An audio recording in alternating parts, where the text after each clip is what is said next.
the Bible says, they said, him who you love is sick. And Jesus said, let's hang out a couple of days. He said, let's hang out. Let's hang out.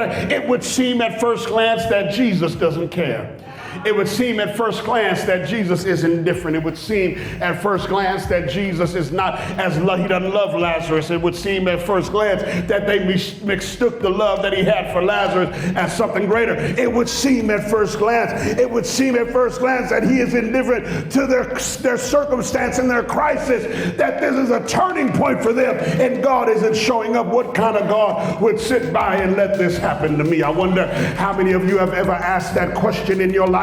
What kind of God would sit by and let this happen in my life? What kind of God would sit by and let me have to go through this pain? What kind of God would sit by and let me have to go through this turmoil? What kind of God would sit by and watch me cry night after night? What kind of God would sit by and watch my pain get greater? What kind of God? I wonder if there's anybody here that is ever in the midnight hour when nobody else could hear you because you didn't want anybody else to know your faith was shaken, has said, what kind of God would leave me where I